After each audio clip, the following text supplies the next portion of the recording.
All right. So I have my little sheet of paper here, thin cardboard, because we're gonna be lining this up with our project as we go. And it's gonna be so much easier if you have something thicker because, you know, the paper's just gonna start to absorb the moisture over time. This is my little guy. I'm gonna do my sketch on here.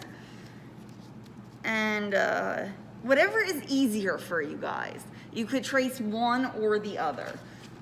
So if you do not have this portion anymore, you could trace your, other piece, or you can line this up. But you want to make sure that it goes all the way to the bottom. That is very, very, very, very important.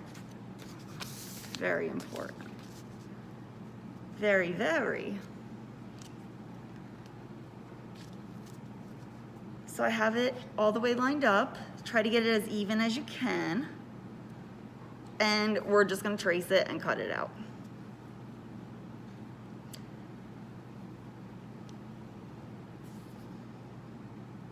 But this is gonna help you so much, especially when making your first coil pot. Once you kind of get the hang of it, it's a lot easier, but this is gonna help you so much.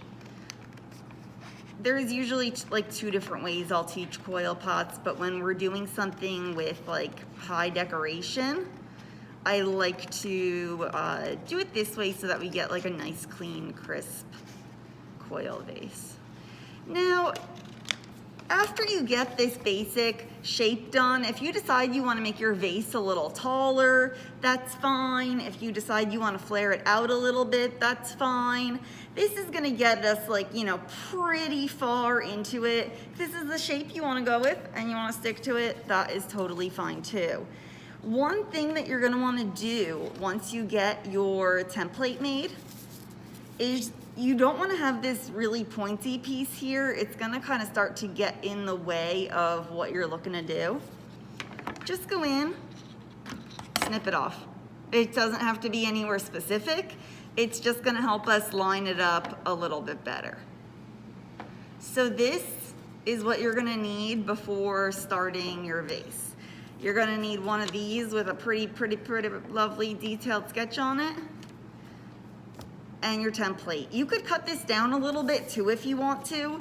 If you don't want all of this extra here, you could even go ahead in and make it smaller. You definitely, want to have a little bit of extra on top here, but you don't want to have like a whole giant cereal box for your template. So this is what we need. And you're gonna need your sketch.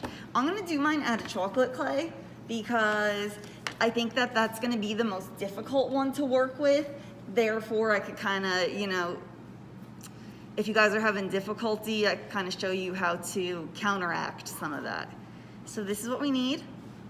And I'll give you guys a few minutes just kind of work on sketches and stuff. And then I'm going to do a small demo on pinch pots today. And we'll get started on these.